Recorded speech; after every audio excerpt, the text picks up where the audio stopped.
नमस्कार, मैं Shreya digital India news में आप सभी का स्वागत है। बढ़ते आज की खबरों की ओर। बागी सांसदों को सुरक्षा मिलने पर फिर बिगड़े संजय राउत के बोल, एक्सपर्टीज सरेआम काली। उद्धव ठाकरे गुट के 6 बागी लोकसभा सांसदों को वाई प्लस सुरक्षा मिलने पर संजय राउत ने एक बार फिर विवादित प्रतिक्रिया दी। उन्होंने सोशल मीडिया प्लेटफॉर्म एक्स पर पोस्ट कर बागी सांसदों को डरपोक बताते हुए सरेआम अपशब्द का इस्तेमाल किया है। संजय राउत ने बागियों को सुरक्षा मिलने के इस पूरे घटनाक्रम को बीजेपी के ऑपरेशन तुंडवा का ही असर बताया है। शिवसेना यूबीटी में बड़ी टूट, बैठक से गायब 6 सांसदों ने स्पीकर से की मुलाकात, विलय की जताई चिंता। महाविकास अघाड़ी सरकार गिरने के 4 साल बाद उद्धव ठाकरे की शिवसेना एक बार फिर बड़ी टूट की कगार पर है। संसदीय दल की बैठक से गायब रहे 9 में से 6 सांसदों ने लोकसभा अध्यक्ष से मुलाकात की है। एनडीटीवी के अनुसार बागी सांसदों का दावा है कि ठाकरे गुट बाल ठाकरे की मूल विचारधारा से भटक गया और वे चुपचाप कांग्रेस के साथ पार्टी के पूर्ण विलय की योजना बना रहे हैं। संजय राउत की चेतावनी, शिवसेना की बैठक से गायब 6 सांसदों को कारण बताओ नोटिस, रद्द होगी सदस्यता। शिवसेना में टूट की अटकलों के बीच दिल्ली में बुलाई गई सांसदों की बैठक में कुल 9 में से केवल 3 सांसद और राज्यसभा सांसद संजय राउत ही पहुंचे। 6 सांसदों के न आने पर संजय राउत ने इसे व्हीप का उल्लंघन बताते हुए कहा कि उन्हें कारण बताओ नोटिस जारी कर सदस्यता रद्द करने की मांग की जाएगी। राउत ने चेतावनी दी कि क्षेत्र की जनता में भारी गुस्सा है और इस बार की बेईमानी इन गद्दारों को बहुत महंगी पड़ी।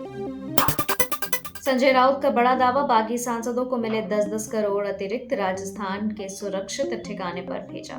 शिवसेना नेता संजय राउत ने बागी सांसदों पर बड़ा आरोप लगाते हुए दावा किया है कि उन्हें 10-10 करोड़ रुपए की अतिरिक्त राशि दी गई है और वे अब दिल्ली से राजस्थान के एक सुरक्षित ठिकाने पर चले गए। उन्होंने असंतुष्ट सांसदों को गद्दार बताते हुए उनकी सुरक्षा और संपत्तियां वापस लेने की मांग की है। राउत ने चेतावनी दी कि पार्टी अब इन बागी सांसदों के खिलाफ ऑपरेशन तुड़वा शुरू कर चुकी है। संजय राउत के बिगड़े बोल पर रिजिजू को की 2 टोक, गाली देना ठीक नहीं, अपना भविष्य खुद तय करते हैं सांसद।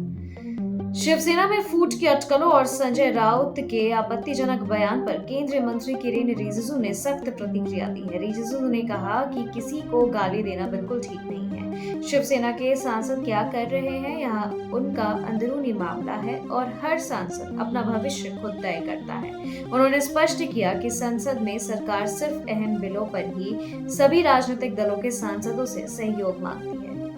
सत्ता की भूख में बीजेपी प्रजातंत्र को रख रही ताक पर, प्रियंका चतुर्वेदी का वार।